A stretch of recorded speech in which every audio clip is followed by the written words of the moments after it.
Good evening. My name is Paul White. I'm running for District G. My background related to this is 38 years teaching as a teacher, principal, and a charter school superintendent at all levels. My specialty was transforming schools that were failing, a lot of them worse than ours. Turned around 12 schools in 7 districts in the course of my career. My background for that, we don't realize how bad the schools are, how deep the moral rot is, and how much fighting it takes, and how much you've got to be really ready to do everything you have to do to get them out of there. I had wonderful schools, all kinds of recognition, and lost 6 jobs. They couldn't do it for cause. They just would let your contract run out because it was challenging them and it was pushing them out. Like I say, I've run out an armload of principals and more teachers, bad teachers, than I can recall. But the losers on this are the kids. I'm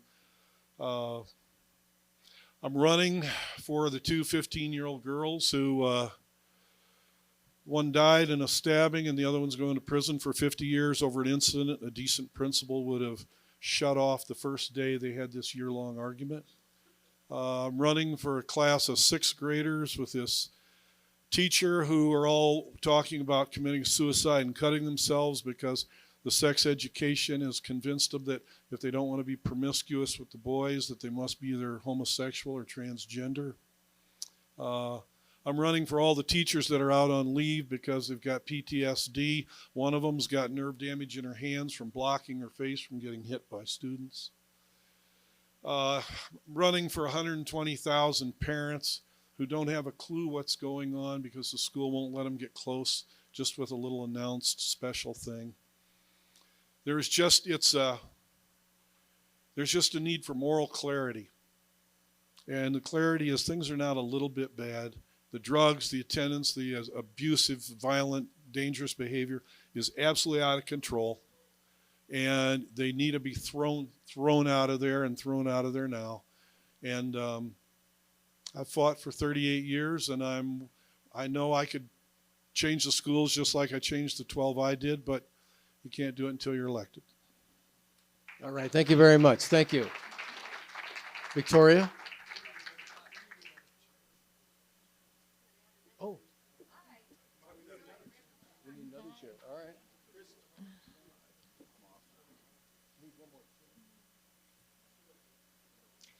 Hi, I'm Victoria Myer. I'm running for Washoe County School District D, which is 80 south, 80 south to Holcomb Ranch and 395 west to our beautiful mountains here in Reno. I'm a 48-year resident here with my husband. We raised our 3 children here and now have 5 beautiful grandchildren in Washoe County. Schools have one purpose, and that's to teach basic skills. Students need to develop the skills that will ensure their success as they go out into the world and learn to critically think about the world around them so they can have a successful life and a successful career path. From kindergarten to graduation, the end goal is an education that allows them to do these things. Our nation once had the best educational system in the world. We produced people who were innovative in medicine, technology, engineering, and so much more. That most basic education allowed our citizens to soar to ever more exciting heights. Students learned more than just math and reading and writing. They learned about our Constitution. They learned about the foundations of our country. And they learned to value our precious liberties and what makes our country so great. It all starts here on the local level. In our schools, because a good foundation is the foundation of a successful individual, and it's also the foundation of a successful country. Our schools are broken. We are dead last in the country. Students need remedial reading classes, some of them, just to enter Truckee Meadows Community College. Data from the district itself shows that 80%, fully 80% of our kindergarten through fifth graders are performing at 1, 2, and 3 grade levels below the grade that they're enrolled in. We have a high rate of absenteeism. We have drugs, violence, identity politics, sexual identity issues. These are just a few of the problems that our students are facing today. And kids cannot learn in this type of environment. We've gone off the rails with our schools. We see the hypersexualization of our children with programs through comprehensive sex education. You ought to Google that. Also, there's now a new porn literacy curriculum for K through 12. DEI, SEL, CRT, and CSE. How about ABCs? I want to restore our schools' parents as the primary authority over their children, restore order, and restore tried and true teaching. Teach students how to think, not what to think. We can do better. Thank you, Victoria. Okay, next. Please introduce yourself. Good afternoon. My name is Monica Lehmann, and running for the school board District G. So it's a border town to Incline Village, and west side is going to be California, and all 395, the other side. So it's a large, it's really big. So, guten Tag, Get a little meine closer Damen to und the mic, Herren. if you would. Thank Can you. you hear me now? There Sorry. you go. A little short. Guten Tag, meine Damen und Herren. Ich möchte Sie gern vor der Schulbehörde vertreten. Buenas tardes, señores y señores. Me gustaría representarlos en la Junta de Colegios. I have 3 languages, and I'm so sorry I'm going to read a little. I want that everybody can understand what I want to, the information I want to give to you in 3 minutes. So I want to tell you something about me. I'm grateful for my wonderful family, a true blessing from my God, married to a remarkable man. We have raised 3 accomplished children who have pursued professional paths, prioritizing their education over my own career. Despite holding a bachelor's degree in business, I immersed myself in their formative years, exposing them to multiple languages, diverse school system, and a range of opportunities. Our focus was on fostering their independence and success, advocating for quality education to safeguard their futures. Today, this is the reality here in Nevada. This is one of the reasons why I'm running for the school board.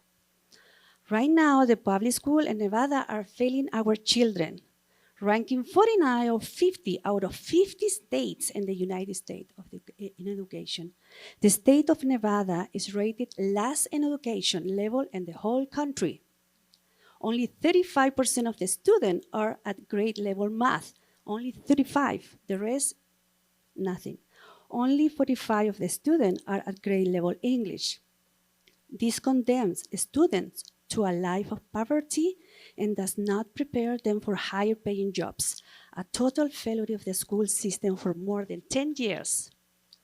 When I am elected, I will work with my first priority, improving the academic standards in Washoe County to a high level ranking in the United States. I have a complete information for you guys today. Currently, the Nevada Association of School Administration, NASA, I don't know, did you know, faces a shortage of teachers, professionals who are in the market and ready to work, but unwilling to compromise their moral values and integrity. This administration, rather than seeking to hire these highly skilled professionals, aim to prepare high school students as the new teaching workforce to continue addressing this alarming new administrative regulation. As you see, we have a big problem here. When I'm elected, I will work with my second priority, protecting their professional integrity, retain and retrain teachers according to their own specialization. Public schools are not focusing on helping children academically, but their emphasis instead is on gender and other issues that distract from the essential teaching, such as of writing, reading, arithmetic. Look at the Administration Regulation 5161. My foundation and priorities are first God, Constitution, country, and family. Public school learning should be first rooted in God values, to love, to find, and to defend the truth. Back to the basic, the Constitution, and the right, teaching the new generation to be free. Thank you. Thank you, Monica. Okay, next up, please introduce yourself.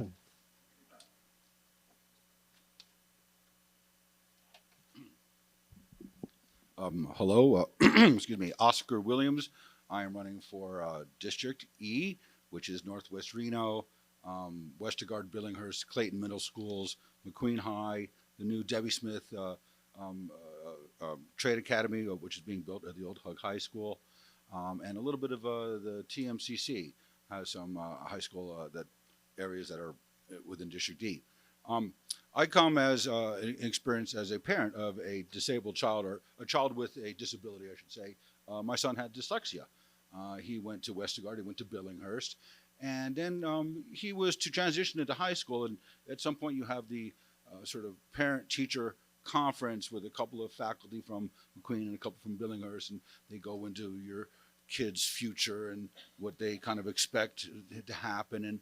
And in this meeting, my son, because of his dyslexia, has a problem reading and writing, a little processing, and his grades were crap, and he was already hanging out with some of the dropouts, and I had a feeling he wouldn't make it through freshman year at McQueen. And they said, you know, with his situation, he probably won't be reading proficient by the time he graduates. And I was rather disappointed in that, and I looked at them and I said, you have already predetermined his failure. How shame on you guys. Shame on you that you should predetermine any kid's future. And at that moment, I realized that our school system has a little habit of profiling. And even Beth Smith, the president of the school board, mentioned this in an interview on February 14th, with the one with Jill Tolles. She ended it with something like, we want to provide the services that meet the needs of the students that we determine, basically. I sort of paraphrase that, but she reiterated the philosophy of this school board under her control, that they are profiling the kids and they're going to do what they can to some kids but not others. It's not, at one point they want to provide customized services and needs for the kids, but it's obviously a failed system. In the case of my son, they provided no coping skills for his disability. He felt a little stigmatized because they would have to go to a separate classroom to do testing so we could have extra time and fulfill some of the accommodations. And the accommodations are basically push him along and make sure he graduates, and that's fine. When I step back and I think about this, and reflective of what each of these people have said here, and I agree with them, we all know there's problems with the schools. Paul has made a great insight into sort of the morality or the candor or that we can get out of this. Is a lack of transparency, so you can't hold them accountable if you don't know what's going on. We need to engage parents more, let them really understand and have a little more say, listen to them, and not coddle the kids, intervene with counseling that the parents have no knowledge of, and that's where they may be bringing in CRT and transgender issues that you don't even know about. There's a lot that we can do to bridge the gap with parents and strengthen the experience with our kids for their outcomes. Thank you very much. Thank you. Thank you very much. Okay, next candidate, please. Introduce yourself. Hello, everyone. My name is Stephanie Flores, and I am really short, so I'm just going to do this. Okay. 40%. 40% of children. Oh, District A. 40% of children in Washoe Valley are literate. Look around you and think about 40% of this room. How many people is that? Now let's talk about violence. Let's talk about stabbings. Let's talk about bullying. Let's talk about suicide. those numbers are dangerous numbers. And they're not just about education, they're about people's lives. When we don't educate individuals, because who are these children going to become? You and me, right? So when we don't educate individuals, only 60% or 60% of the individuals who are going to come out of the school system this year will be illiterate. That means 60% of new voters this year will come out of school illiterate. The reality is that we can talk all day about psychosocial issues. I'm a nurse, so let me translate. Mental health issues. We can talk all day about LGBTQ, and we can talk all day about our frustrations. But the reality is that all of those things can be addressed if we empower the individual, if we empower the child to understand what they're reading, to understand the math, to understand a higher level of thinking. And how do we do that? We don't do it by spending a whole bunch of time on Common Core math. We teach basic multiplication skills. We teach basic ABCs. We do not allow 4th and 5th graders to move their way into middle school without basic literacy. I am a foster parent. I am a foster parent to 3 little beautiful humans right now. They would say that I am just way too much. I'm a big person, and I accept that. And I would like you to know that I'm a big person for them. To be honest, I don't want to be here right now. I was supposed to be in nurse practitioner school. But when the children came into my care, I realized I must do something. I must stand in. I must be a voice of reason. And that is what I hope to be for District A and all of the children and the parents and the guardians and the voters. Everybody here will be affected by the failure of the school system. And I hope that in electing me for District A, I can make a change. Thank you very much. Thank you. Jeff, you're up next. Thank you very much. Good evening. My name is Watchdog Jeff Church. I am the only conservative on the Washoe County School Board right now. Thank you. Thank you. A little bit of education. Number one, I'm running also for District A, which is South Reno Incline Village. Quiz. What state is last in ACT? Nevada. If Washoe County School District was a state, what school district would be 51st out of those, below Nevada and Mississippi? Washoe County. We have to do better. Across the board, we are 39th to 50th worst in the nation. Woohoo! We're number 1. I stand on my record of promoting transparency, of being often the 6-to-1 vote. It's all I can do. I can't move mountains without your help. I need backup. I need backup right here. And you have 2 good choices in District A. You won't hurt my feelings if you vote for Ms. Flores, but you have 2 good choices, but not 3. Do not vote for the other one. Hint, hint. I'm not even going to mention her name. I am retired Air Force Lieutenant Colonel. I'm retired Reno PD Sergeant. I have 2 college degrees. My website is watchdogjeff.com, watchdogjeff.com. My cards are back there. If you go to that website, it's not about me. I've been doing this probably for 10 years. On that website, you'll find out all kinds of stats and information about the Washoe County School District and the poor state of education there and in Nevada. I urge anybody, any group to hold any candidate forums. Early voting is in May, so maybe we can get some more forums going. Invite those other people that won't show up at the normal things, but we want to have them debate. They won't, but we want to call them out. Tonight, I'm asking you a few things. Consider donating to one of these candidates. Consider volunteering for one of these candidates. Consider from the comfort of your home, you can do research. You can help out without ever leaving your home. You can be in your pajamas and write letters, but help these people out. We need backup. They've got all the union money. We don't have that, so we need your help. Likewise in the rurals, we need your help. And I'll give a shout out to Matt. I don't know if you're going to get a chance, but he's running for State Department of Education. So yeah. Matt Bueller. So keep that in mind. The State Department of Education is one of the most important elected boards at the state. It is the most important at the state level, and most people don't even know about it. So in closing, I'm going to say, and this kind of reflects to Victoria's district, we need to get rid of DEI, CRT, SEL. They all need to GOO. And we need to get rid of BETH in your district. Thank you. All right, thank you, Jeff.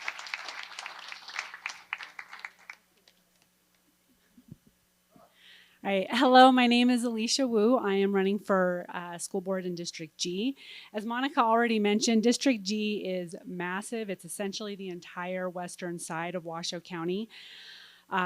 So it's going to cover Washoe Valley, Pleasant Valley, Incline, the Galena area, Collin Ranch, up through the western side of downtown Reno, northwest Reno, including all the way out to Mogul, and then continuing up Cold Springs, North Valleys, Lemon Valley, Stead, all of these areas. So it's huge. So even if you are not in District G, guarantee you know someone who is. And for all of the people up here, if there's someone that you hear that you really connect with, it's great for you to vote for us. But we need more than that. We need you to tell everyone you know to vote for us. And you need to tell them to tell everyone they know. Because none of us are dealing with big budgets. It's going to have to be grassroots, word of mouth. When I was a teacher, and I was also a coach, and I had to have CPR training. And one of the things they told us in CPR training is that if you're doing CPR and you ask someone to help you, you say, go get help and come back. You have to tell them the and come back part. So the relation to this is tell other people to vote for us, ask them to share, and ask them to ask the other people to share. You have to be very specific in what you are asking for. So as I said, I was a high school teacher here in Washoe County for 17 years. I was born and raised in Reno, so I went to high school here. I went to college here. I'm currently working on my master's degree through Liberty University, and it's a great place to live. I loved teaching.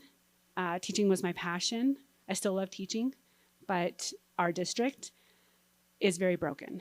And the reason I left wasn't because of kids. And it wasn't because of parents. It was because of the policies of our district that essentially took everything I loved about teaching away. Like I love being able to challenge kids, and they're like, no, you can't. And I felt like an overpaid babysitter. So we are all aware of the fact that our district has many, many different problems. There are a variety of solutions to many of those problems. On my website, I list some of the problems, one of them being transparency. There is information being hidden from the parents and the community. The schools are funded by the parents and the community. Nothing should be hidden. Everything should be out in the open. If something is hidden, that tells you that there is a problem, because you don't hide something if you're proud of it, right? Yeah. All right, so I'm glad you guys agree. Our academics, while I was a teacher, I saw our academics declining. Our graduation rates increased, but they increased because we lowered the standard in order to graduate, which is horrible. Anyway, there's a lot more that I could tell you, but my time is running a little bit low. So if you would like more information, my website is votealiciawu.com. You're also welcome to come and speak with me. I would love to hear from you. Thank you. WOO. Thank you, Alicia. I also have cards back there that can help as well. Yeah, and hopefully these candidates are going to stick around at the end so people can actually chat with them and ask questions as well. Okay, the next candidate can come up now. Hello, everyone. Oh, I'm glad I wore heels today. My name is Jacqlyn de Carlo. Some of you might know me as Kit. I wanted to make it extra hard on myself, so I went by my legal name instead of my nickname, running for school board. So anyways, a little bit about me. I am part of District G as well, so I'm running against Miss Alicia Wu and Miss Monica over here. So a little bit about me. I am 21 years old, so I grew up in Reno most of my life. I moved to Washoe Valley when I was 9 years old, so I went to Pleasant Valley Elementary School, DePoli Middle School, Pleasant Valley Elementary, DePoli Middle School, and then Damani Ranch High School. So I was a 2020 graduate, so everyone envies the graduation that I got in 2020. But as a student recently graduated, I can definitely tell you that the school system in Washoe County is very broken. I hated my school career. It was not a very enjoyable time being a conservative kid. You are definitely the minority, but I have to note that Miss Alicia Wu was one of the highlights in my high school career. She was a great teacher, so I greatly appreciate her. But anyways, I am running for school board because I've been going to school board meetings and I'm just sick of the school board that we have now. They don't listen to the public comments. They don't care about public comment. And I mean, they're attacking Mr. Jeff Church behind me, which is just terrible. It was really sad for me to see. And I just want to be able to be another advocate and advocate for the community and for parents because they clearly are not for the kids. They're for lining their pockets. And I want to do something to stop that. What I lack in wisdom being old, I gain in passion being young. My campaign is called Make School Board Young Again because not only am I very young, but I want to bring school board back to its origins. So a little fun fact, school board is actually older than our country.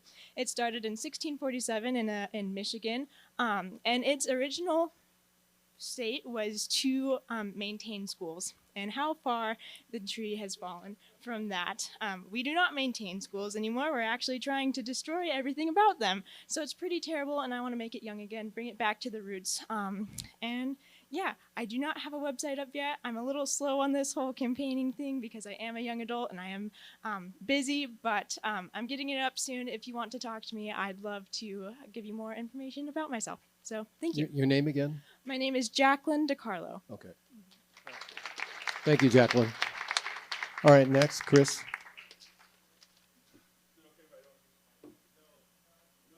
Well, we actually.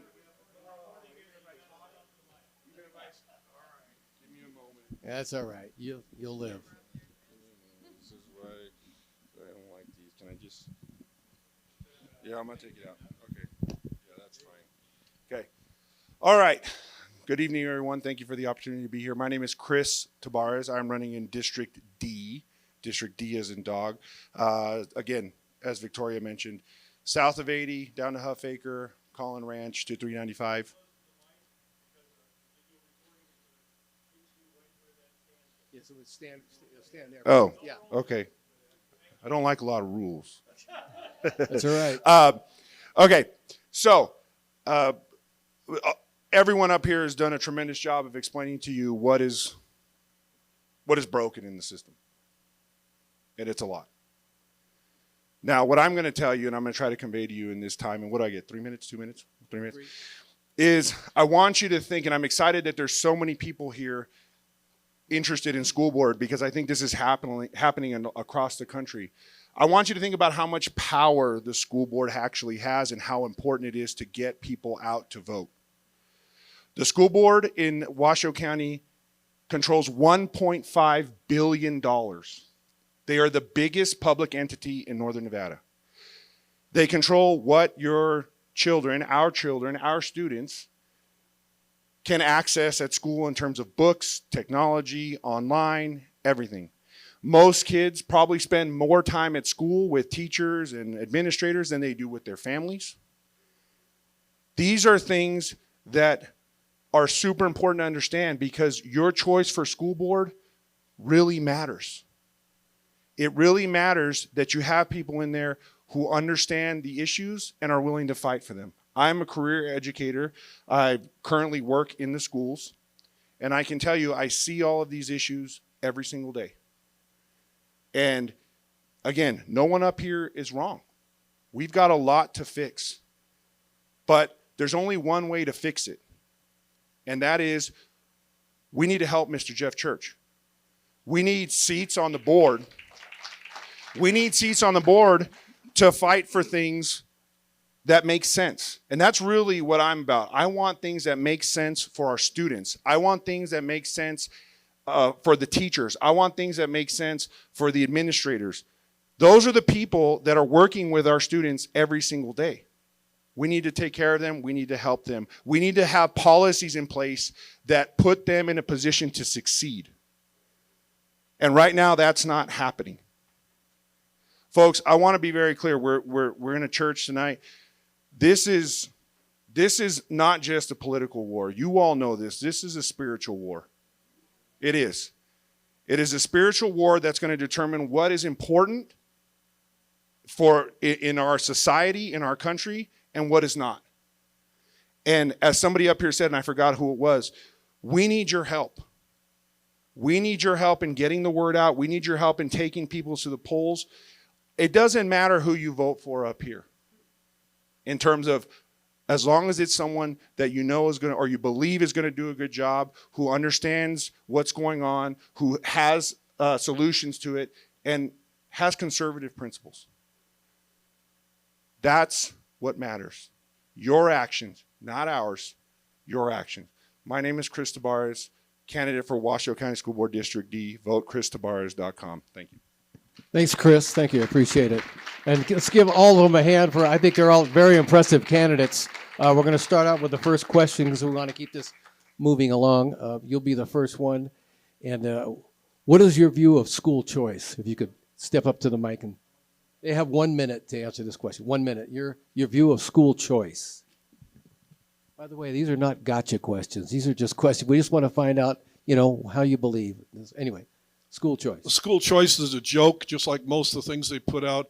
Ed savings account, partial vouchers. Only one thing will change the public system, and that's full universal vouchers, 100%, every parent, whatever color, whatever income.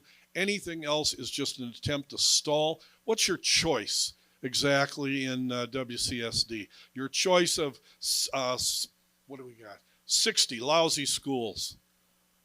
And some few little bit less lousy than others. It's a joke. Don't buy it. You want it's like putting a new coat of paint on your front porch that the termites have gotten to. They've been doing this for years. Charter schools are the same scam. You've got to get the money in the hands of the parents. Whoever said that the school district should just automatically have the choice to do it? They need to compete. You wouldn't be able to get a good hamburger in this town if there was only one restaurant. No competition. All right. Thank you. Thank you very much. Victoria, same question. What is your view of school choice? Well, I pretty much have the exact same view as Paul White. School choice, what do we have to choose from? They're all broken. Our public schools, if we could get all 60,000 or 59,000 now, those kids out of these schools, that would be terrific. Voucher system is the way to go. We pay a lot of tax dollars. What do we get for that money? I can't believe that the budget is $1.4 billion in this school. Do you know just in 2022 it was $1 billion? So they've raised it $400 million in 2 years. And what do we have? We have less students in the school system. Where's all this money going? And why can't that money be spread around so that in the form of vouchers or whatever system you can come up with where parents can decide for themselves, not between the broken schools that we already have, but between better educational systems. Creating competition is the right way to go. And, ditto Paul White.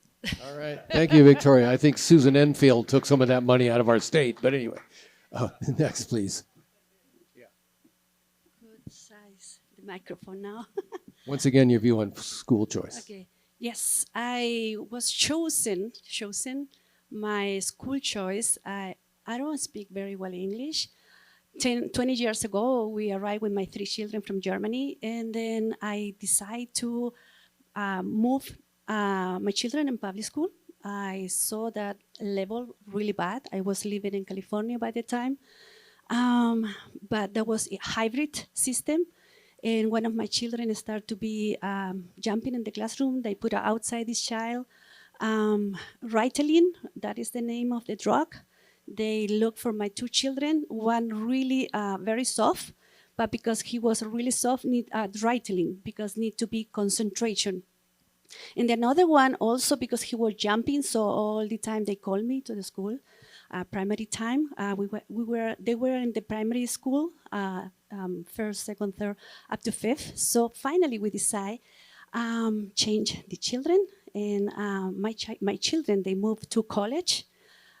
College education by themselves, he was using all the time in this college. So I want to tell you, the first number one public school in United States, guess what? Where is this school? Here in Reno. It's in Reno, the number one in whole nation public school. Is academic. It's inside the University Reno, and they have the best. So I want to copy this for everybody in school choice. Thank you. All right, thank you. Next. This seems to be the way to do it. Yeah, the school choice program is hampered by a lack of choices. We just need more schools, more private schools. You know, there is no boarding school in the state of Nevada. A lot of states have boarding schools, and they have wealthy families that come and like to take their kids to these beautiful boarding schools, and it's an interesting facet to it. But even there, there's all sorts of religious boarding schools. I'm surprised we don't have a Christian academy boarding school in the state of Nevada. Be something to pursue possibly. But I see the problems here, or maybe I have a slightly different approach or thing to introduce to the discussion, and that is allowing students to take, if there's, let's say, a particular class or a teacher across the city that maybe that student is interested in, maybe it's an art class or a science class or a history class. I don't see why the kids can't go where they want to go to get the classes from the teachers they really want. And in this way, we will find the teachers that attract the kids, that inspire them to learn. And you talk about open opportunities, creating customized plans for students. That's a suggestion I would like to present. Thank you. Thank you very much. Thank you. Next, please. I started a trend. School choice is an interesting conversation, I think, because when I'm only 33, so I feel like school wasn't that long ago for me, but when I was in elementary school, middle school, high school, all of the schools were performing well.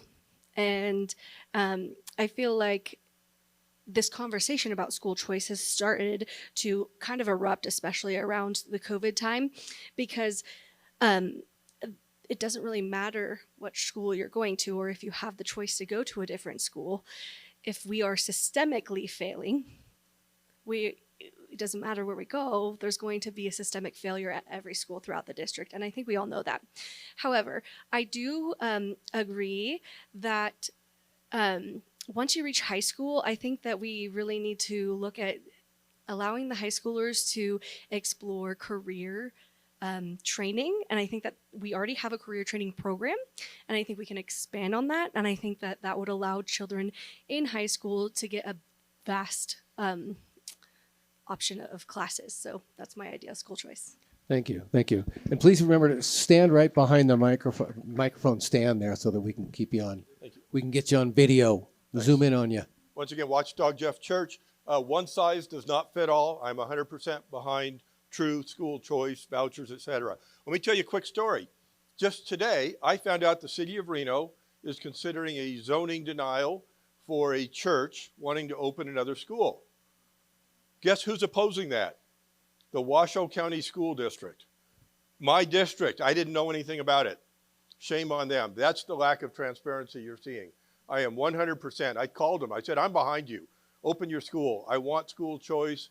I support religious schools. End of story. Thank you. All right. Thanks, Jim.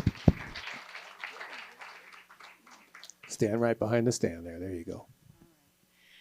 So I don't know that I have a lot to add to what has already been said. I agree that true school choice would include vouchers, because then parents can choose where they want to send their kid to school. And that should be able to include there's some great online programs for kids, even through Liberty. I know Liberty University has a great program for high school kids. So parents should be able to choose. It's your money that's funding the system. And one common argument against vouchers that I've heard as I was a teacher was, well, that'll take money away from the public schools. And I think, oh my gosh, good.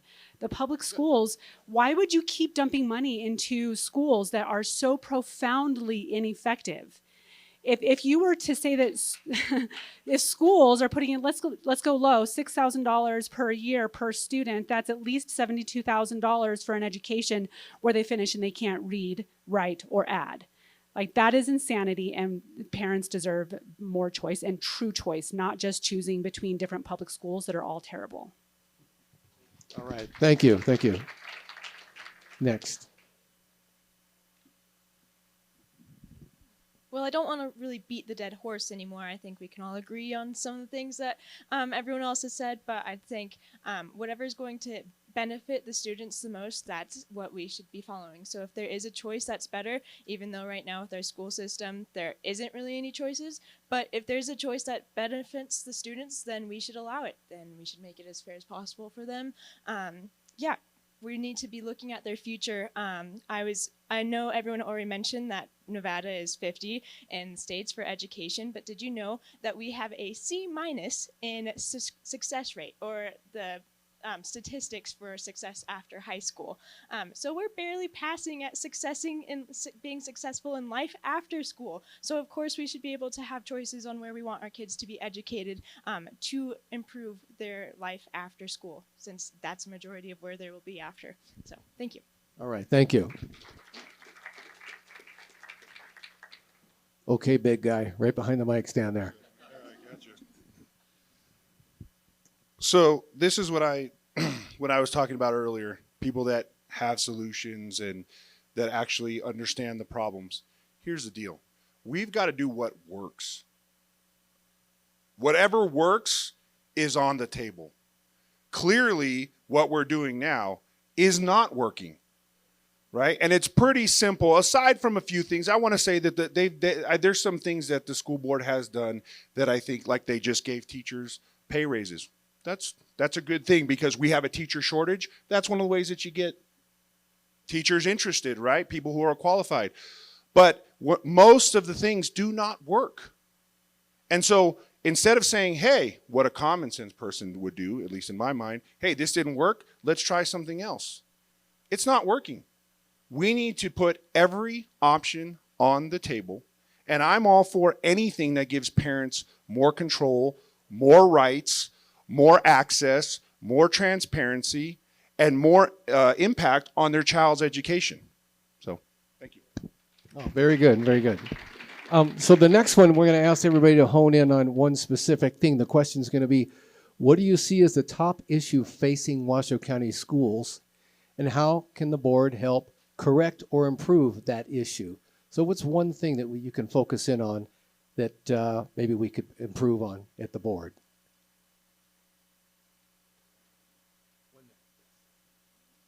Yeah. All these questions are 1 minute, by the way. The only thing you need to do to improve the schools is tell Jeff Church to stand to the side, pull out a fire hose, and blow the other 6 right off the stage. The mistake you're going to make is that there's compromise to be made. You saw what happened to Colleen Westlake. It's just like they were waving a little. You're getting sleepy in front of her. She got at the dais. She saw her name on there. All of a sudden got this status anxiety. For Pete's sakes, have you heard him talk about a kid's issue at any board meeting?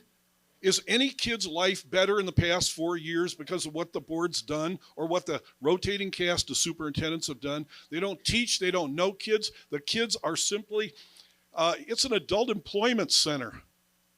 If you went around to that central office administration, and you remember the old kids game, Duck, Duck, Goose, and you went around there at the administration, you went right down the rows and rows of admins, and you went Duck, Duck, Goose, Duck, Duck, Goose, and you took all the gooses and said, you're done.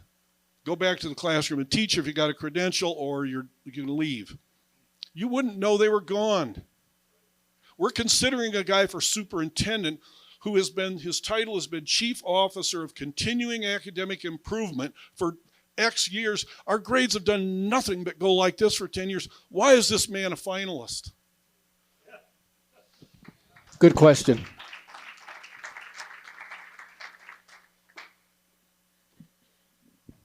That's a tough question. One issue. You know, we've got this DEI stuff, SEL, CRT. These things need to go. They need to go. We need to get back to basic education. Diversity is not about skin color. It is today in the schools. It should be about true diversity of thought and ideas. Inclusion, equity is a racist word. It says that based on your skin color or your socioeconomic status, standards should be lowered. I say equality for all. All the students should be treated equally and given the equal opportunity. And inclusion, there's so many beliefs and ideas that aren't included now in our schools. I would say that the number one issue is parental authority. Restoring parents as the rightful authority over their children. Transparency goes along with that. Order in the schools. We need to just enforce laws that are already on the books and regulations and clean that up and return to basic education. Those three things will go a long way. Thank you.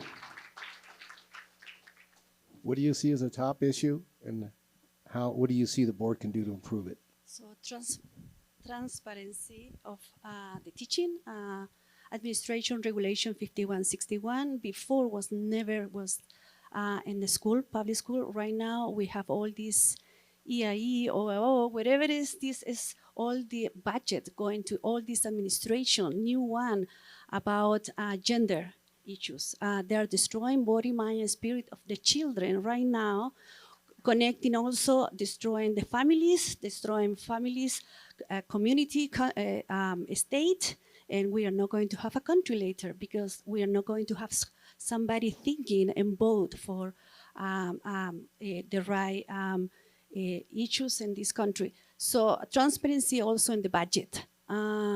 We have 600 billion for whole nation, and they are using 80% for this new administration. So we need to move all this money for academic. So children, they're going to start learning finally. And a constitution also putting in the academic system. Thank you. Bye. Thank you very much.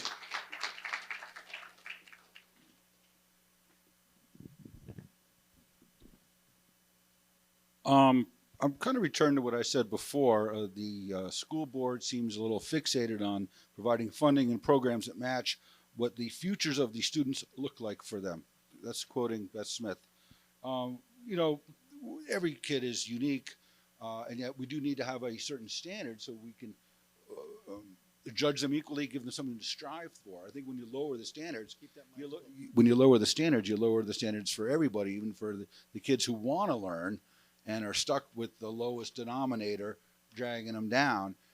Certainly we can provide individualized education for every student. You don't have to have dyslexia to want to take a class across town to the favorite teacher or whatever it is. Bottom line is the school or the state is required to pump out a kid who can at least pass the government equivalency diploma, the GED. If they can pass the GED, they can get a job. That's a pretty low bar.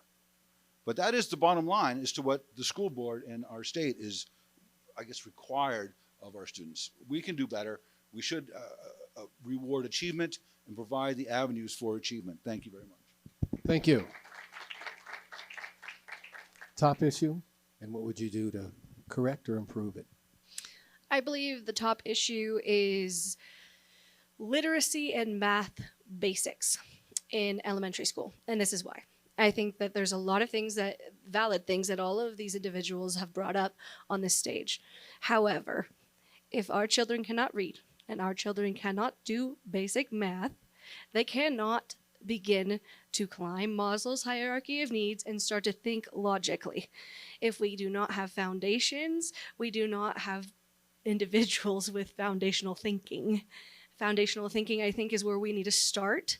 So I think that we need to start focusing on our elementary school age children and go back to basics. They need to be literate, and we need to consider retaining individuals if they are not.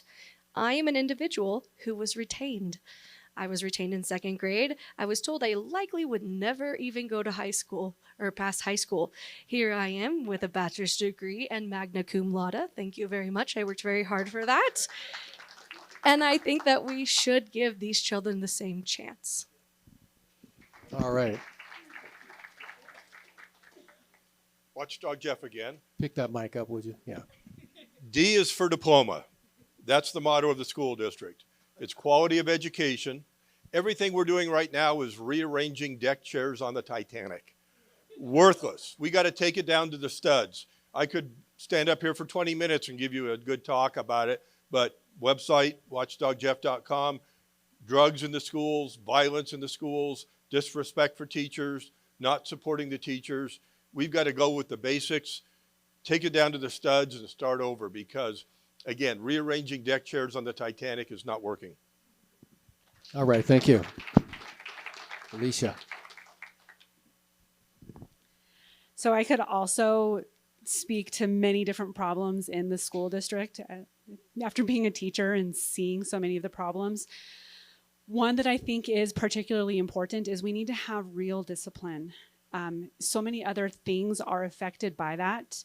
So what we do have currently in schools, well, I say currently, I've been out for 4 years, but I hear it's gotten worse since I left, so I'm gonna go with it. You have kids who just consistently break the rules. And when I say break the rules, it's not just I didn't bring my pencil to school. It's I'm being insubordinate to the teacher. I'm cursing the teacher out. I'm fighting. I'm bullying. I'm doing all of these things that not only is it creating an unsafe environment for the students, it's also interfering with their ability to learn. Because as a teacher, when I would have 40 students in my class, and yes, I had classes of 40 plus students, sometimes like 38, but around 40 kids, I can't teach my 40 kids when I got 2 or 3 who are off doing a bunch of stuff. I just babysit those couple of kids. And so it's interfering with their education. There are laws on the books right now that prohibit students from interfering with the education of other students. Enforce the law. That's what we need to do. Very good. Thank you.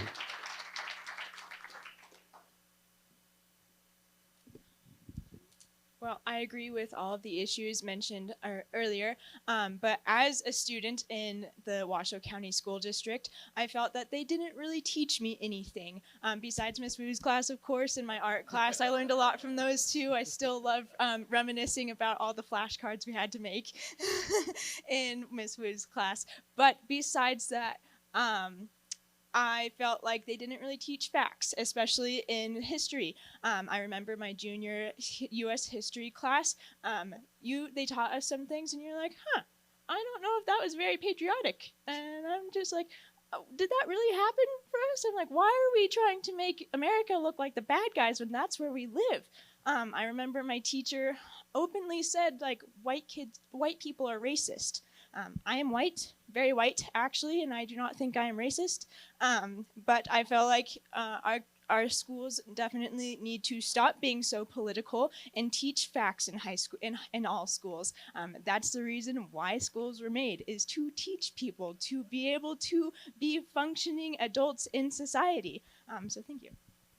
All right, thank you. Chris?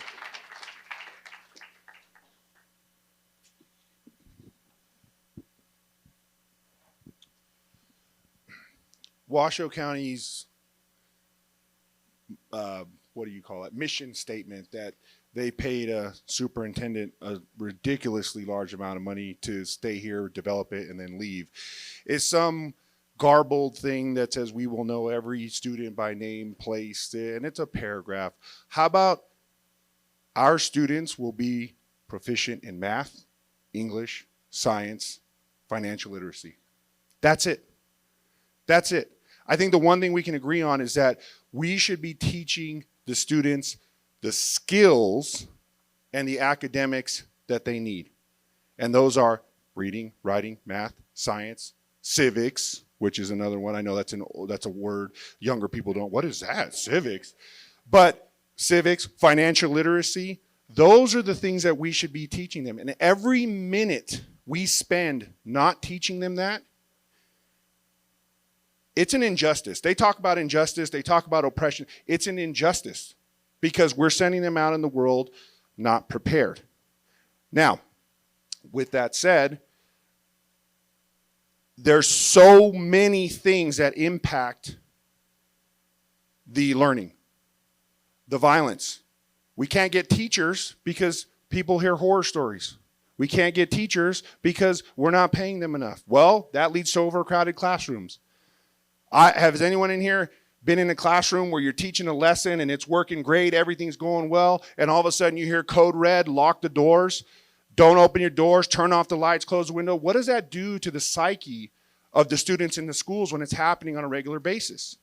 All of these things need to be corrected to get us to the point where we're focused on academically proficient students. Thank you. All right, thank you, Chris. Just remember to stay behind that mic stand too. I know it's hard to keep with the rules, but I get it. So the next question is, this job does not pay well. I don't know if any of you knew that. It pays $700 a month. Wow. Have you all considered the amount of time needed to devote to it, including research and meetings, and are you able to give that time? Should be a pretty quick answer to that, but there you go, sir. Yes, I've considered it, and teaching's always been like that. If that's even an issue, it shouldn't be.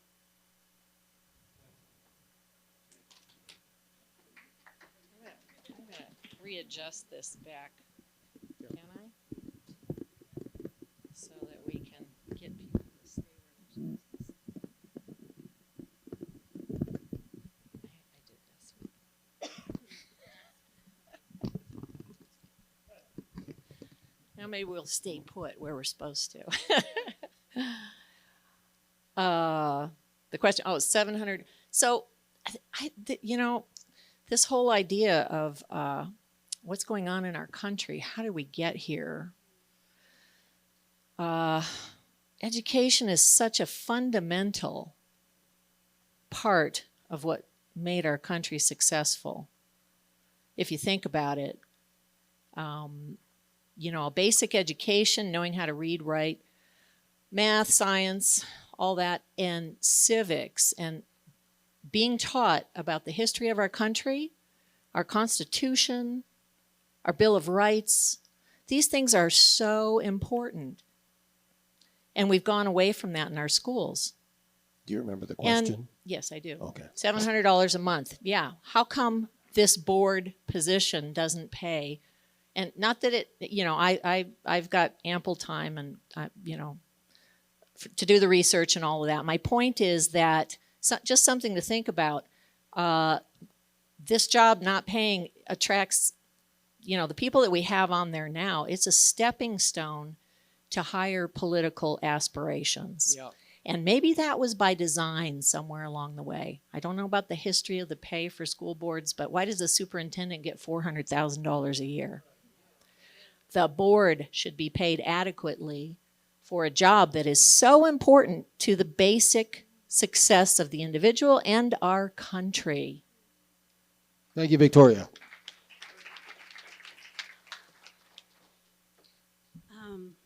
Yes, I didn't even think about the money. When I hear 700, well, it's okay.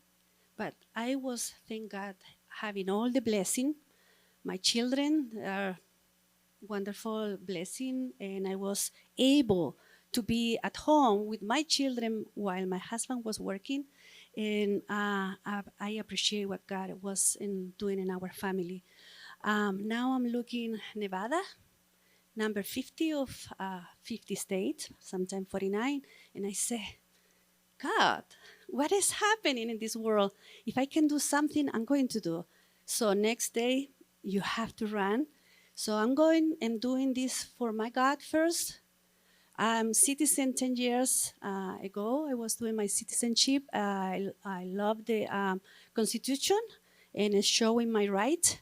And I want that all this new generation is going to be also knowing their rights, their own rights. So teachers, staff, everybody, and this administration is right now is working. All this evil, this warfare need to be out. So in the name of Jesus Christ, I was here, and thank you so much for all this blessing. All right, thank you very much. Next. I will advocate for a raise for school board members up to at least starting at $2,000 a month. And I would like to extend the same proposal to the Department of Education candidates. I understand you get paid, what, $80 a month? Is that correct? Oh my! All right, so I don't cry as much as you cry, but it's still pretty bad. Yes, we deserve more money. Thank you. All right, thank you. Next. $700 a month, right? Is that what they said? That's right, 700. Don't spend it all in one place either. I am blessed and I am thankful that I am even here right now in Nevada. I came from a state west of us, and that state I was tremendously financially blessed in working in healthcare, and I was thankful for that. But I realized that it was not worth sacrificing my morals for the financial benefit. So I decided to move to Nevada. And then when I started seeing what was happening where I grew up happen here, I said, $700 is a nice little bonus. And to get berated and yelled at, and, you know, I do that at home with my teenager, 14 years old. But to me, I think that this is a service. Ultimately, we all realize this is a service. And so I'm here to serve. All right, thank you. Thank you very much. The Air Force motto is service before self. That's what I live. That's what I believe in. I am blessed with 2 pensions. I do care very deeply about the at-risk kids that we have, and that's, again, why I'm here. And I'll tell you this, I don't even get invited to the good parties. Colleen Westlake, she gets all the unions, the builders, those nice homes on the hill. I got to go to like one of them, they said, don't come back.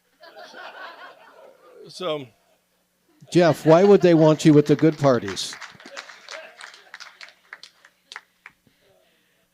All right, so as a former teacher, I know what it means to work for no pay, so I'm already well versed in that. In terms of the time investment, right now I work full time. I'm working on my master's degree. I volunteer with 2 different organizations, and I'm running a campaign. I think I'm good in the department of being able to work hard. So I think I'm all right with that. And really, to me, money just doesn't matter. I mean, of course, you need enough money to pay for your basic needs, and I have my basic needs covered. It's a matter of seeing that there's a problem, and instead of complaining about it, doing something about it. And we all have different battles that we can fight, and for me, this is a battle for the kids. So. All right, thank you. Well, at home, I like to joke that I am a high-functioning stress addict because I usually have to do a bunch of things at one time, and somehow I manage to get it all done. So the time restraints aren't too much of a problem for me. And when it comes to the future state of our students and our country, it's a small price to pay, the time and the money. So, thank you. All right, thank you.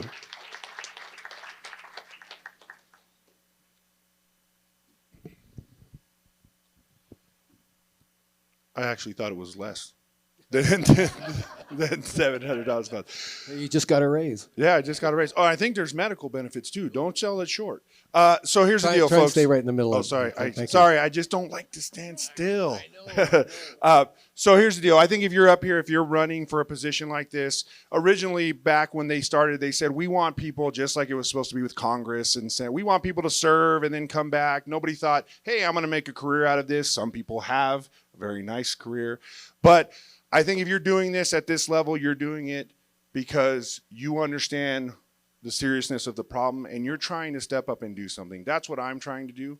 I understand that it's low pay. I understand that it's long hours. I understand all that.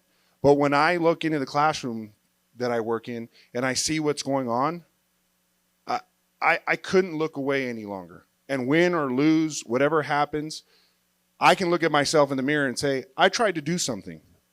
And wherever God leads me on this path, that's where I'm going to go. So we understand it. We know what the deal is, but we're not here for the money. We're here, as Mr. Church said, service first. Thank you. Thanks, Chris. I think we all agree with that. Yeah, I agree. So the next question, I have to eliminate a few questions because the time is moving quickly here. But so we're going to get a little hot and heavy here. This will be a quick answer too, but if you could still come up to the microphone so we can get you on film. Do you agree with boys and girls using the same restroom? Gee, that's a tough one. I know whoever made up the question sincerely thought about this, but I've got to tell you, folks, we got to wake up and see what time it is. No, girls and boys don't belong in opposite bathrooms. You go by their birth certificate, you go by their gender, and that's it. You don't have a long discussion about it, put the school on hold. That's why the school's got to talk about all these things, because they can't get the kids to show up sober, shut up, sit in class, and work. And so this idea, we're having too many discussions about all this stuff that doesn't matter in the least. You've got a fire going on. You've got a fire going on with these kids, and it's out of control. And there's check out viral. Some of these people where the teachers are getting the daylights whacked out of them. You've absolutely got to just push. What do I do with a cell phone? Do I get a special pouch for it? Oh, heck no. You tell, it doesn't matter if they're tapping their pencil or their thumb or you say, stop it, you're out. It doesn't matter what it is. No, I'm not going to arrange 50 phones on a wall, and then the kid will say, well, mine got broken, you broke it, and the day's gone, and we've got the kids who aren't functionally literate. They're sending on kids to school that don't have a clue how to read, that they can't behave. What exactly are they going to do? What exactly are they going to do? I'll tell you what they're going to do. Homeless population, you notice how it gets looking younger all the time? It's because we're putting out kids who can't stay clean and sober, have never worked, can't behave, follow the law. We've got to address this, and you got to address it hard. I'll tell you how you turn a school around. I took over the worst school in San Francisco, and you go in there, and I had a minimum of 1 to 2 fights with kids every day for 3 weeks. 3 weeks later, they're showing up. They're respectful. They're in class. The halls are empty when the bells ring. It takes it. I've been tackled and punched and knocked around more than I could tell you. What exactly do we do? Sit down there at the office, whether it's the board or whatever. The board should just make agenda 1 every time. Get rid of the superintendent, whoever it is. Get rid of this guy before he even unpacks his bags. I guarantee you, they're lost. If the word diversity comes out of his mouth, you're gone. And so we've just got to get a little real on this. Thanks, Paul. I think you have to be a UFC fighter to be a teacher nowadays.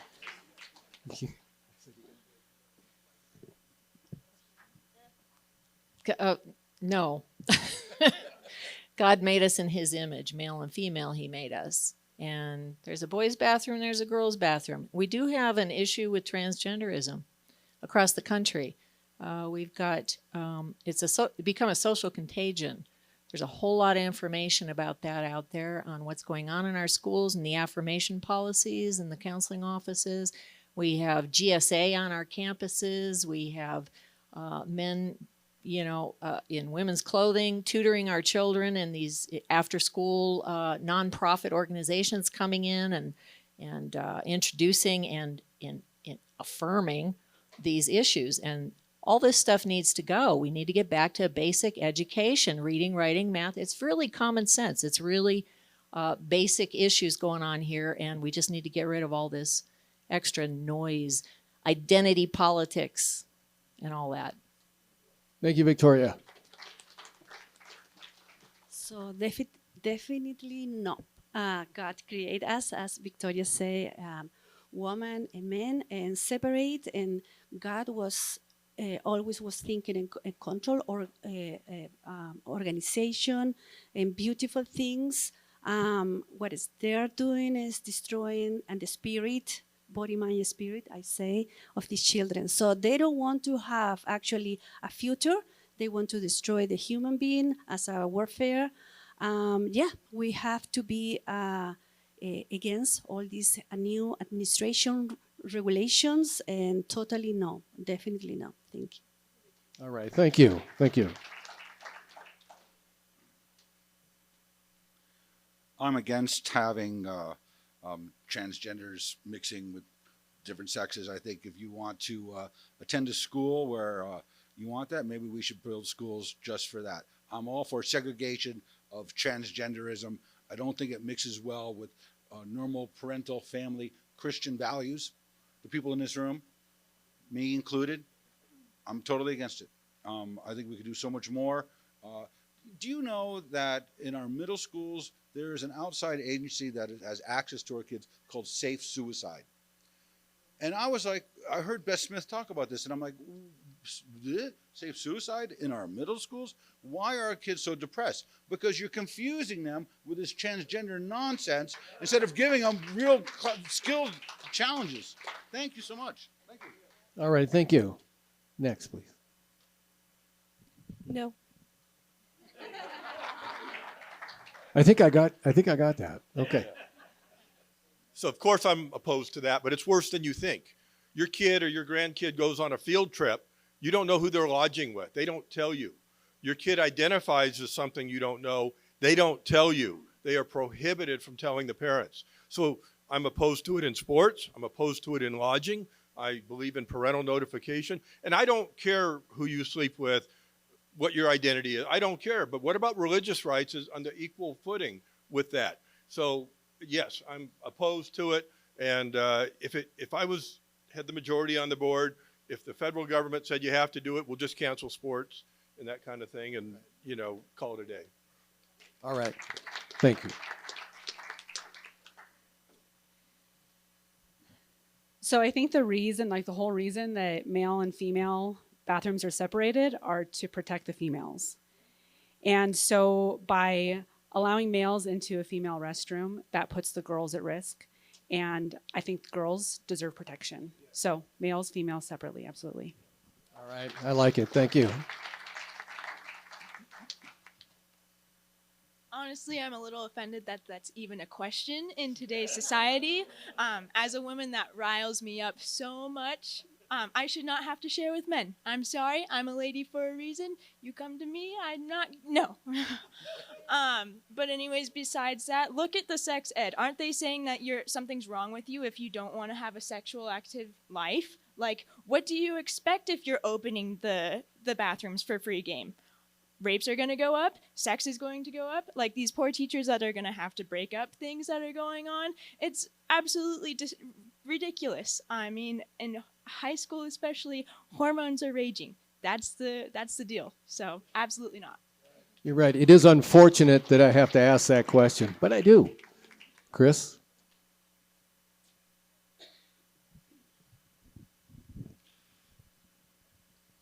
Aside from the Got it?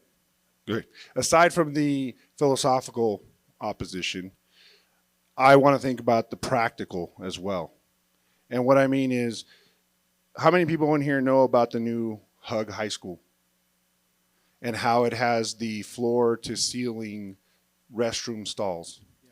Practically speaking, when you do that, you get the students who go in there, lock themselves in there.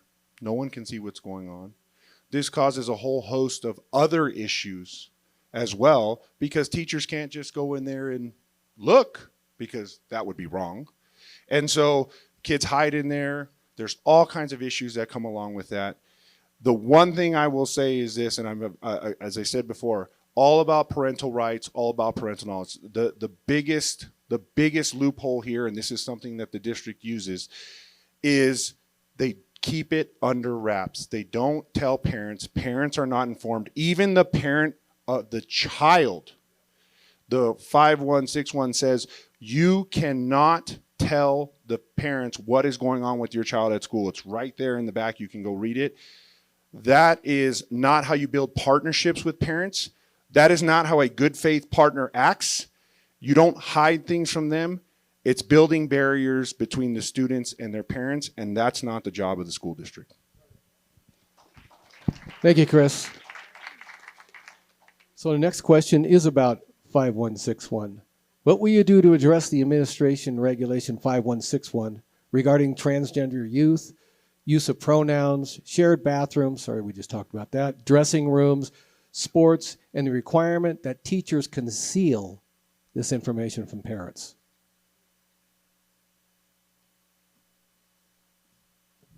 Well, it's simple. You just don't regard any of it. Martin Luther King put it best: unjust law is no law at all. You absolutely say they're going to come to school, however they're dressed. They're going to be called by their legal name. they're going to behave. If they think they're a boy or a girl, that's fine, but that's really not relevant to being at school. You don't let them distract you from the school's job. The schools are so distracted. Teaching the kids anything is the last thing on their mind, and that's evidenced by what you see at a board meeting where there's never a real issue talked about. Nothing. Thank you, Paul. Victoria? You know, admin reg 5161 may very well have been enacted illegally. It's supposed to be a board policy first, passed to the superintendent, who then develops an administrative regulation, and we can't find any policy. But that aside, 5161, I have several copies back there by my stuff back there. You can go read it, 7 pages. Unbelievable. Teachers cannot tell parents when students come to class, want to change their pronouns, want to change their sex, want to dress up, put makeup on, whatever. They are not allowed to tell parents any of this stuff, and it's just absolutely outrageous.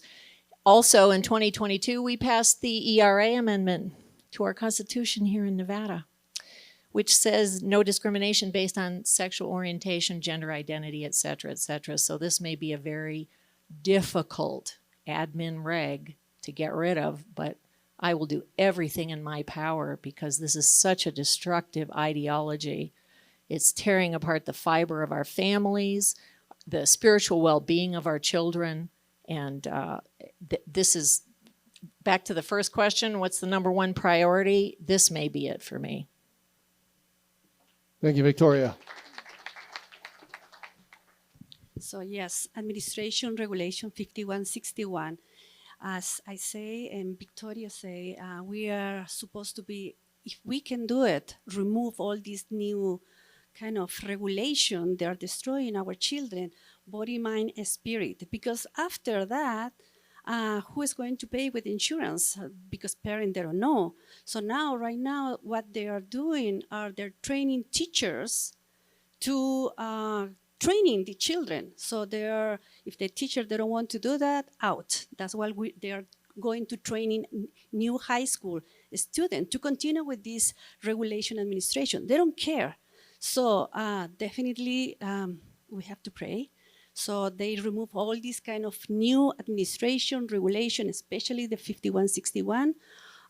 We don't want to have our teachers, future teacher, professional, real one, be destroyed, not just because if they are only one income in the family, they cannot teach. They're not going to compromise their moral values. We don't want to continue destroying our families. Thank you so much. All right, thank you. I want to tell you something about myself that nobody knows. It's a good one. I'm coming out. My name is Oscar Dye Williams III. The second or the first, my grandfather's grandfather, I think, was the first. When I was a young man, I didn't like the name Oscar, so I changed my name to James. And I had a really nice teacher who was very accommodating. I don't know, 8, 9, 10 years older at the time. And she was very accommodating. So for a semester at elementary school or middle school, I was James. But eventually, you grow out of it. I grew out of it, and I learned to like the name Oscar. It's distinction. It's familial importance. My great grandpa, who I don't even know who he is. But anyway, Oscar Dye Williams III. And so, when we talk about the whole, am I a man or a woman or what is going on down there? And you don't even really have those thoughts. And by the way, I do believe that girls progress a little faster than boys. I don't think I was afraid of girls when I was 14. I really was. About 15, I started to get up the guts to, ask one out. But I mean, to introduce any of that kind of sexuality to a student prior to that age, or for a young boy or a young girl, maybe with different ages, but it's just distraction, it's deleterious, and eventually you go out of those stupid thoughts and you learn what's important if you are true and you're honest and you try and you're given a little proper guidance. Thank you. All right, thank you. Please. I think the most disturbing thing for me, and that is that we are asking teachers to lie. We are asking teachers, administrators, campus supervisors, campus police to lie. We are telling parents, you don't get to know what's happening in the school. You don't get to know. And how far of a slippery slope is that to you don't get to know how well your child is going to read. You don't get to know how well they're doing in math. You don't get to be involved at all. That's the biggest problem for me. We can talk all day about the transgender issue. And I personally come to the table as an individual with a big theater background. If anybody knows anything about theater, you'll know it's a very large community of LGBTQ plus individuals. And I have learned to navigate that as a conservative Christian my whole life. And the one way that I've learned that is most successful is to be as loving as I possibly can. Lying is not loving. Let's not lie to our parents. Very good. Thank you. So let me kind of go with what Victoria said. Let me cover this from a technical aspect. I'm a VFW Life member. I fought for the right of free speech. Your free speech is being denied because there is no policy on this issue. By law, it goes to the board sets the policy goes to the superintendent, who does an admin reg.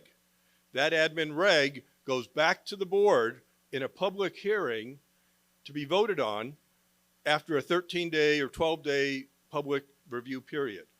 I don't believe that happened. I'd like to see people do a public document request, ask the district to prove that happened. But yes, from the start, I mean, first of all, of course, we disagree with it. But from the start, I think it's a illegal reg that was never vetted with the community, never vetted. I want to see public vetting of these things, as well as, by the way, we don't have a diversity committee. All that diversity stuff is done behind closed doors. And I know I'm a little off topic, but if you read our diversity manual, you will find the words religion, I think, 0. You will find Martin Luther King, 0. You will find the word Latino, Hispanic, Jewish, and Holocaust 0 times. That's unacceptable. Thank you. So when I read 5161, I'm pretty sure I had smoke coming out of my ears. I was so angry when I read it. Absolutely unacceptable. Pretty much everything in it is unacceptable. I don't have a background in law, so I am not aware of the exact methods for how you fight something like this. However, we have a community of people who do know law and do know how to fight. So what I would do is harness the resources of the community and start looking for ways for how can we destroy this thing, because it is toxic. All right. Thank you, Alicia. Well, first of all, I'd like to say that children would not be able to survive without their parents. So therefore, it is the parents' natural right to be able to know what's going on exactly in their child's life. And second of all, this transgender movement is a mental illness. Like, these kids are struggling. They're broken. The last thing we need to do is be concealing it from the parents and validating them that they're doing the right choice. They're not. There's plenty of statistics and plenty of first-person testimonies that this transgender lifestyle is terrible. It ruins your life. So we should not be hiding it from the parents. We should not be advocating for the students and telling them that they're okay. And another thing that I had for it is we need to be asking these kids, what's wrong? Why do you feel like you need to be changing who you are when you're made in the image of God the way you are? We need to be, because a lot of these people, when they are struggling with transgender and trying to transition, they've either had something traumatic happen to them, or they're looking at TikTok and other things that are influencing their opinions. We need to be discussing this and analyzing it instead of just pushing it under the rug and saying, good job, you guys. So. All right. Thank you. Very good.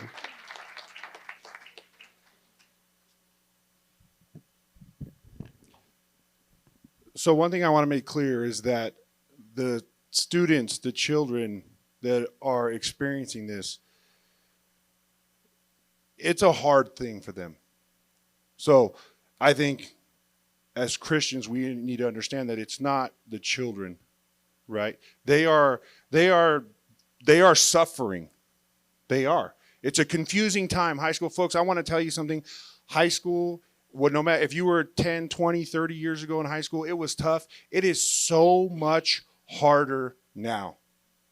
And it is so much harder for those students when you block the parents out of the process.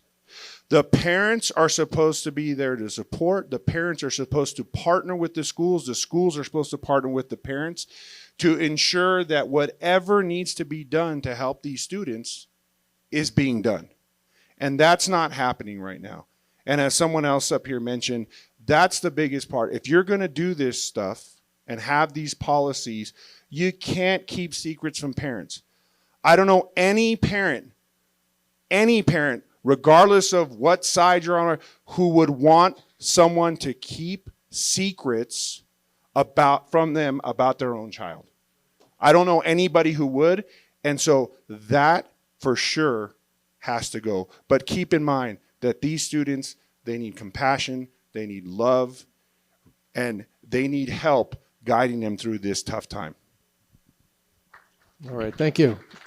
So I'm running out of time here, so I'm going to have one more question. It's tough to pick the last question here, but this kind of rolls into everything we've been talking about, I think. On the subject, wait a minute, that wasn't it. Hold on. Sex education.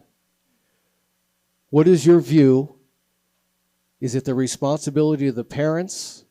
Should school only teach biology and nothing else and nothing more? So what is your answer to that? I'll read it again while you're walking up. Sex education, what is your view? Is it the responsibility of the parents? And should school only teach biology and nothing more? I taught sex ed as part of my multiple subject teaching for 20 years. And we spent a very small amount. The biology is pretty simple. What's not simple is the morals and the values that go with it, and that's not taught at all. They're killing our kids with what they're not teaching them.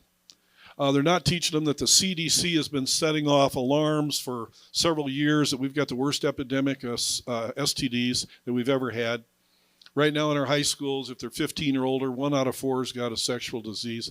A girl at Galena the other day was bragging about the fact she had 7 different STDs. She'd been sleeping with all of one of the teams. So that's one part of it. The other part they're killing the kids on is they're not giving them the straight facts about homosexuality. They're telling them it's safe and normal. It's neither one. It's legal. It's not normal when 2% of the population does it. It's not safe when it takes 5 to 20 years off your life. It's not safe when it's a higher suicide rate, substance abuse rate, nervous breakdown rate, and just tell the facts. They don't have to get on the side of anything. If they're going to teach it, just teach the facts. When you do it right, I had a population that was the highest likelihood to get pregnant. The pregnancy rate dropped to next to nothing. Again, very high risk, no abortions whatsoever during a 10-year period that we knew of. The girls all just instinctively, when love came into it, picked better men. You've just got people talking about sex instead of about values and relationships and marriages and things like that. It's a mess, but it needs to be taught, not in any way like they're doing it. All right, thank you. Victoria?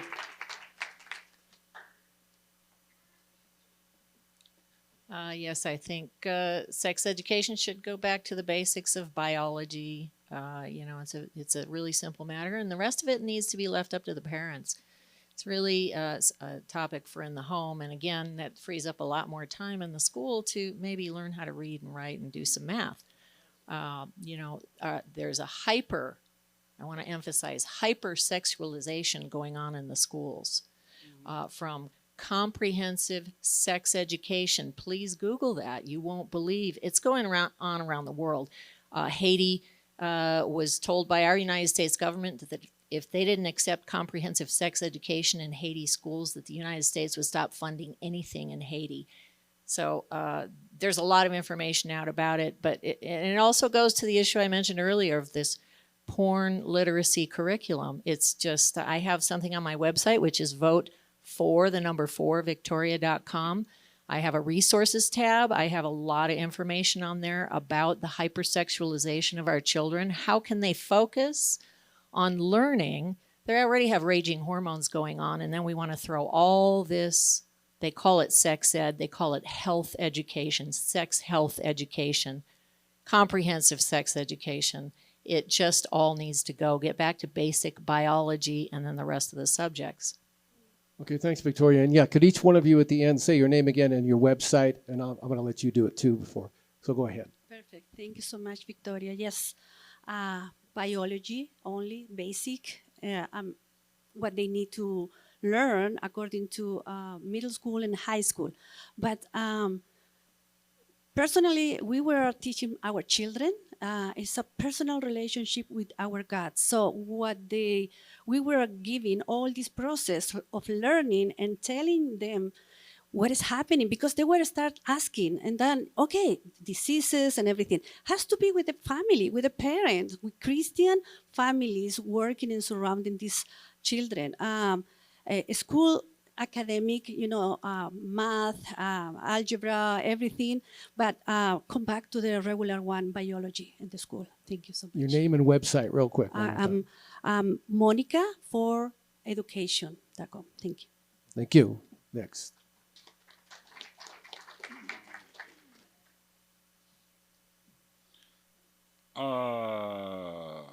What's the question again? Sex education. What is your view? Is it the responsibility of the parents? Yes. Is it the school? Okay, I get it. I get it. Remember now. Sorry.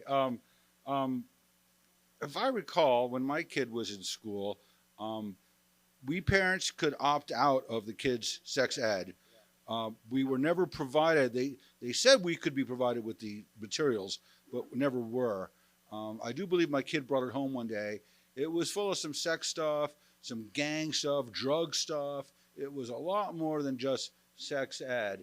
And sex ed is, I think the timing for the age of the student, for instance, for me at age 14, I didn't want to hear about that stuff. Icky, so maybe the kid could choose when he would like to learn this and have a better discussion with their parents, or maybe even the materials could be brought to the parents. The parents could pursue that. Why the school has put themselves in that position to talk about those kind of very intimate things with your child, I'm not that comfortable with it, frankly. Yeah. Thank you. Your name and your website, please. I'm Oscar Williams, working for District E, voteoscar.com. All right, thank you. Next.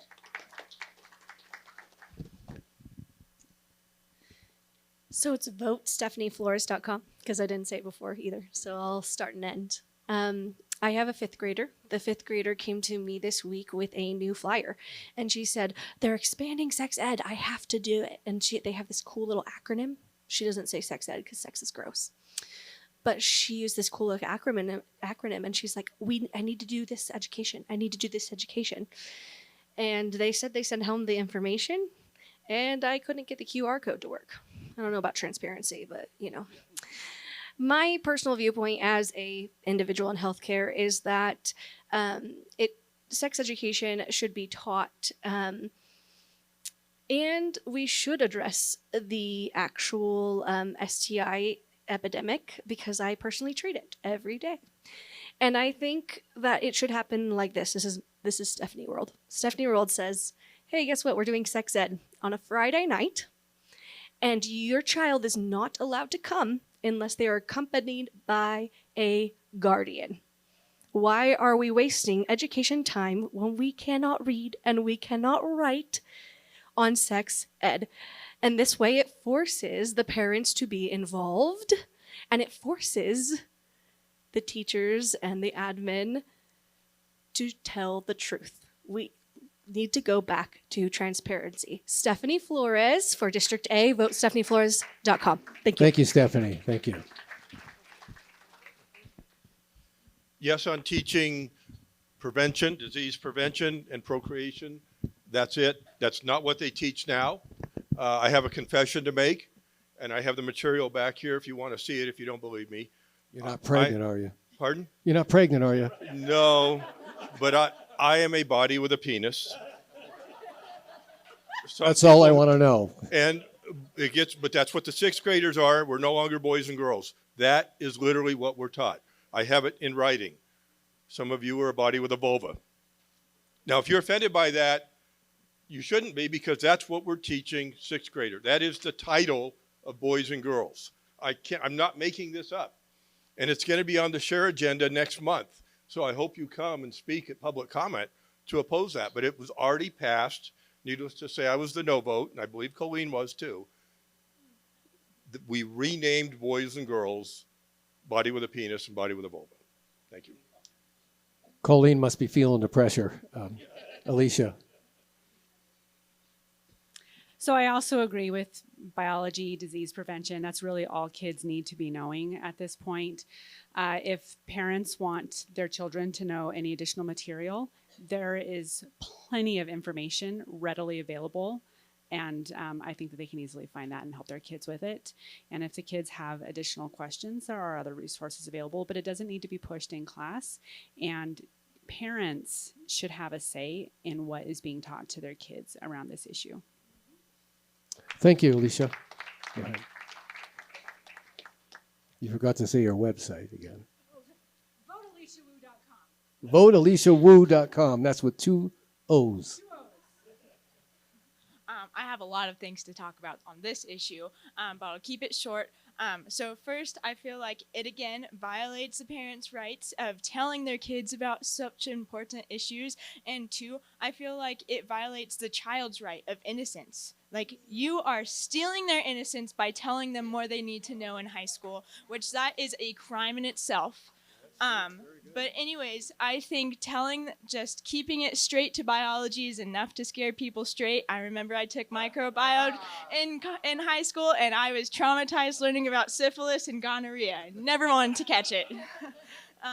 So anyways, there's those 2 things. And in regards, if we went back to the basics, I think that'd be great. But the enemy has dug his talons in way too deep in the sexual education for it to be even tolerated. So I think it needs to be cut out completely, except for biology, because it is science that needs to be taught, but it needs to be cut out completely and given to the parents to talk about. So. You don't have a website? Do you have an email or anything you want to give out? So yes, I make everything difficult for me. I am working on a website.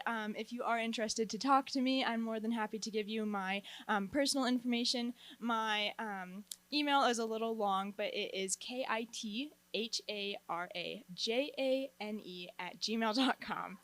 Well, hopefully So- everybody's going to stick around, and anybody that wants to Yeah. get that can come up I'll and definitely get be that from here. you. All right, Thank thank you. Chris?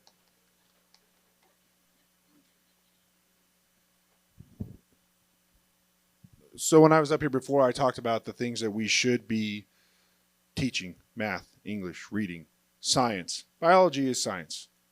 And we should be teaching that not just on a surface level, but the students need to understand it on a deeper level, on a personal level. So we need to focus on teaching them the facts, teaching them the biology, teaching them the procreative aspects, to ensure that they have that basic knowledge of how their body functions.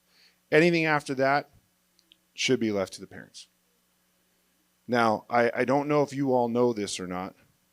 Mr. Church will know this. The program that was mentioned before, it's called the SHARE program. You can go onto the Washoe County website. I'm not telling any secrets. Go onto the Washoe County School website. 4th grade.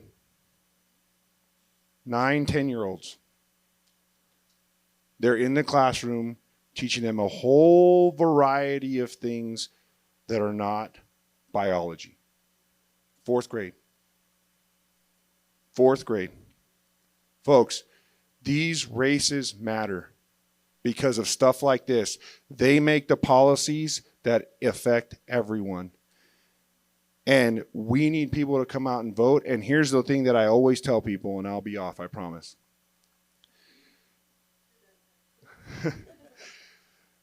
If you want change, don't talk, don't complain, support, donate, walk, knock doors, hang a sign in your yard, get 10 people that you know and tell them about a candidate that you like and get them to vote. The one thing that frustrates me a lot is I see people who say, well, all these things are wrong, all these things are wrong, all these things are wrong. We have to take action. You have to take action. We are taking action. Help us by taking action yourselves and having people you know take action. Vote ChrisTabarez.com. Thank you. All right, thank you. And I'd like to, I'm really impressed with all these candidates. They all had great answers. Give them all a big hand. We're going to ask them to, mingle with the crowd, and please ask them questions or anything that you may want to talk to them about. Get their contact information. They're looking for people that can, walk for them, do, fundraisers for them, vote for them, of course, and anything else you can do, because that's what we need is involvement from you. And thank you so much for coming, everybody. Appreciate it. Give yourselves a hand. Thank you. And don't forget, June 11th is the primary, June 11th.